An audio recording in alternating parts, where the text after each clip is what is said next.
Hello, nagbabalik na naman po tayo sa isang video ng Bentech. Ako po si Ben. Ito si, pangalan mo? Si Tiyi. Yan.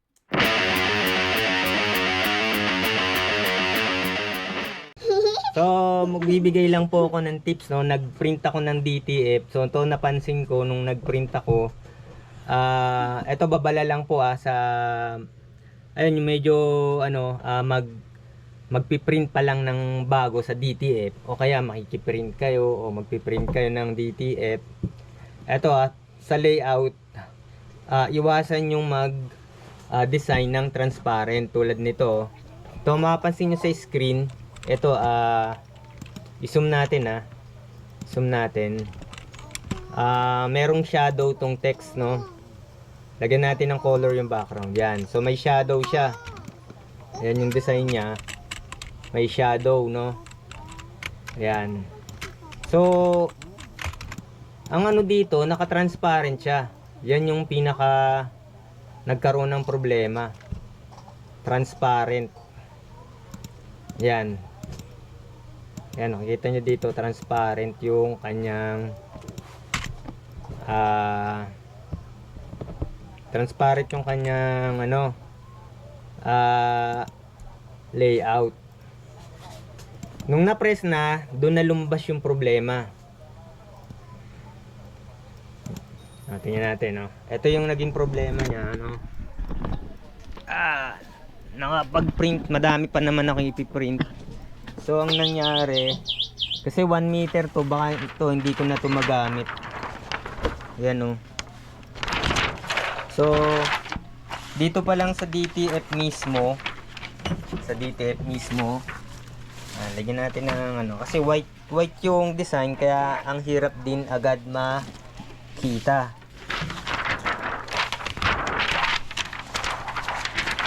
Yan. Ito mga ka-printing, no. So hindi to sa hindi sa printer ang problema nito, sa design ang problema. Kasi ito yung pinaka-design niya, itong turbo, itong letter T. Pag ginanon mo siya, yan, hindi naman siya mabilis mabakbak. So itong transparent, yan ang nangyari, ang bilis mabakbak. So ngayon, mga ka-printing, kung mapiprint mo yan ng napakadami, naku, marireject ka, kawawa ka, dami mong papalitan. So dapat dun pa lang sa design, inaayos na. So ito, nung na-print na, buti konti pa lang yung napiprint. Ito na, nung na-transfer na sa t-shirt, ganun din ang magiging problema. Yan. Ganyan din ang magiging problema. Yan. Kamay lang, kahit i-double press nyo pa yan, dinouble press ko na yan, ganyan pa rin. Bakbak din, mababakbak din. So, yan, pahiya ka dyan. Kung marami kang ipiprint, ganyan yung design, syempre sa'yo yan kasi ikaw yung nagpiprint. Pag tinuloy-tuloy mo yan, sa'yo talaga isisisi yan. So dapat anihin yung mabuti yung layout, i-check up nyo yung mabuti yung layout. Kung maaari, i-zoom nyo, kasi wag magpanigurado sa ipapasang layout sa inyo. Ayan, ang dali nga mabakbak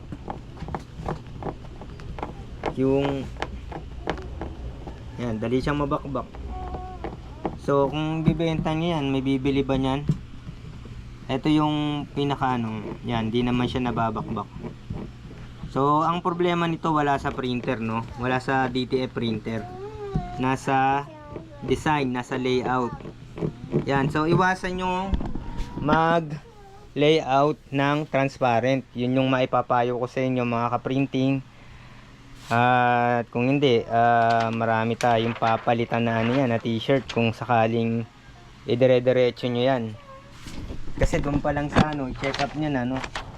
Kung doon sa computer, dapat i-check up nyo na, kasi kung na print na, sayang na rin yung materyales, no. Kung marami kang ma-print niyan, kung ina-outsource mo yan, lugi ka na kagad. Yan, no. Kung gaano ka mabilis mabakbak dito sa film, ganun din sa t-shirt pag na-press na. Yan, wag nyo nang Kahit siguro nakapag-print kayo ng marami, wag nyo nang ituloy kasi mas mahirap magpalit ng t-shirt. Yan. Kung dito nyo sisimulan, hindi. Dito. Ayan. Yan, lugi na kayo niyan mga ka-printing pag ganyan. Yan. So, yung mga hindi pa nakakapag-subscribe sa Bentech, no? Mag-subscribe na kayo. Patuloy tayong magbibigay ng tips about printing. Yan. Maraming salamat.